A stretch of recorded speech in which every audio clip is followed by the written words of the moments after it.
Support for this podcast comes from the St. Alphonsus Neuroscience Institute, offering technology to provide treatment for neurological, neurosurgical, and neurointerventional conditions.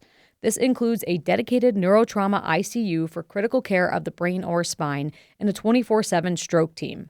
More at stalphonsus.org. Start the new year with a commitment to independent journalism. When you become a supporter of Boise State Public Radio, you ensure deeper reporting, stronger investigations, and the trusted coverage you rely on every day. I'm very grateful for all of the balanced reporting, and I will continue to be a sustaining member. Your gift keeps fact-based news available to everyone in our region. Begin the new year by becoming a donor at boisestatepublicradio.org.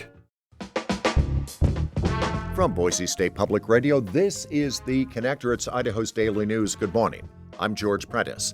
This morning, we will tell you about how your rates are going up for electricity and gas. And we've got details on why they had to cancel a big part of the Idaho Sled Dog Challenge. It is Monday, the 5th of January. Here we go with today's stories. Eyewitness accounts and a video of a horrific New Year's Eve blast in downtown Boise have filled social media for 5 days now. That's while a child recovers from injuries suffered from broken glass, shattered from a fireworks blast at the stroke of midnight. The Idaho Potato Drop, which includes pyrotechnics, has been going on since 2013, but this is not the first time that Potato Drop organizers have come under scrutiny. This was in 2022.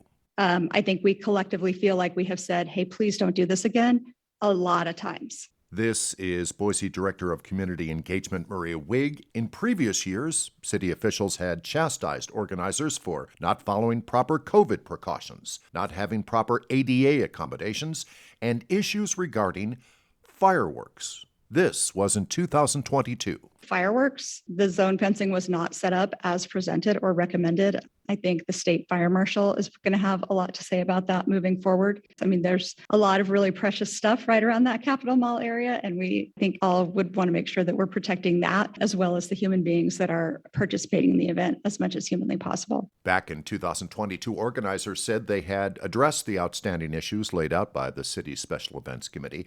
As for this year, Boise Fire and Police continue their investigation. Meanwhile, the family of the child injured in the blast said she had to undergo nearly 3 hours of surgery, and they have set up a GoFundMe account to assist with specialized support and therapy. Our region's lack of snow is the cause of the cancellation of one of the season's highlight events. Organizers have canceled the 100 and 300-mile races of the Idaho Sled Dog Challenge. We've been watching the weather for the last month, about every day, a long-range forecast. It's been pretty abysmal.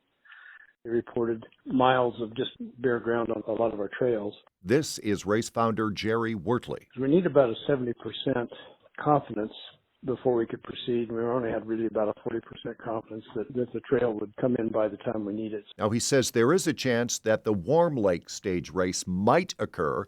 They're heading out to the backcountry to check conditions today. We're going up to see that on Monday, take a look at that again Monday. But we understand there's some bare ground up there as well right now. But it's higher elevation. So we may have a little better opportunity for that one, but we're going to wait and see to make that call. And again, the final decision on the Warm Lake stage race will be on the 15th, a week from Thursday. Idaho utility rates for electric and gas are going up.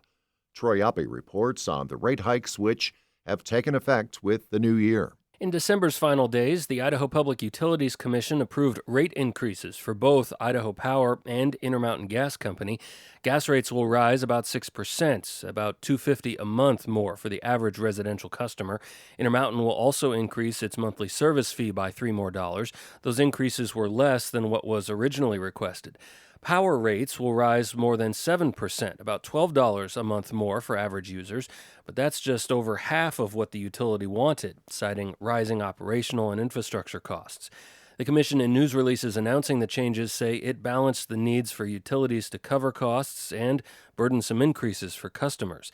Separately, the commission last week also approved Idaho Power's 20-year contract with a new 100-megawatt solar project in Elmore County called Crimson Orchard Solar, LLC. That agreement begins New Year's Day, 2027. Troy Oppie, Boise State Public Radio News. And that is today's episode of The Connector. I'm George Prentice. We'll see you back here on Tuesday. You can always stay in touch by checking out our website, boisestatepublicradio.org. In the meantime, tell your friends and family about The Connector and how they can find it wherever they find their favorite podcasts. For now, to you, thanks for listening.